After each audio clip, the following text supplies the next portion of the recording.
One of the things that we really like to do when we're visiting places is just check out the little local places that aren't necessarily the big, resort destinations or whatever. And we're at this little town called Bay St. Louis, and we found this nice fishing pier. It's a little chilly and kind of raining today, but we're gonna go out there anyway because we want to check it out. So we'll show you what it's like.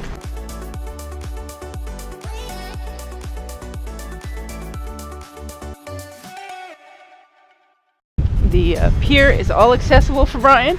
It's after Hurricane Katrina. Probably everything was just so wiped out that everything's dripping water. Everything's all new and accessible.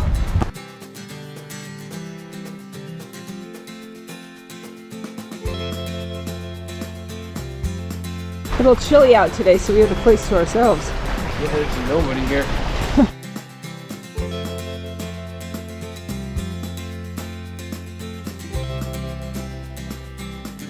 So the cons of cooler weather is, of course, just that it's colder weather and I have to wear my knit hat and we're all a little chilly. The pros are we have this whole place to ourselves.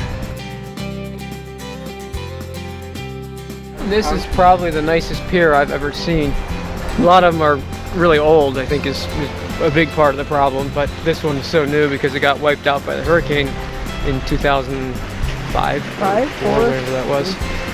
But it's so nice. It's all concrete, real nice railings, awnings and things to sit under, benches along the way, lights. Yeah, look at the pretty lights.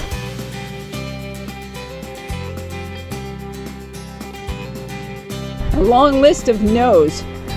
Bungee jumping, swimming, diving, casting nets, fishing from rocks, bicycles, motorcycles, pets, cleaning fish on pier, glass containers, alcohol, skateboards, 2 poles per angler.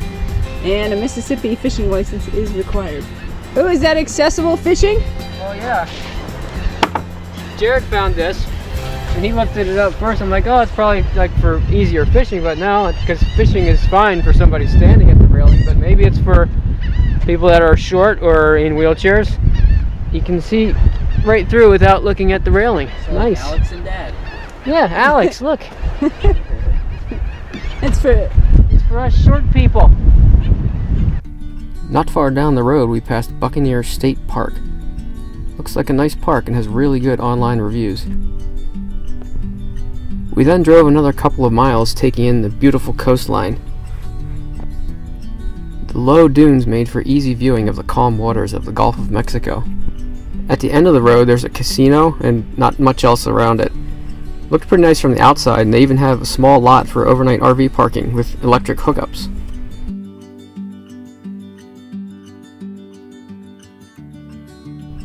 We didn't get to go out on a nice little beach because we had to get back to the RV to pack up for the next day of travel. We definitely wanted to spend more time in this area, but we had to get on the road the next morning.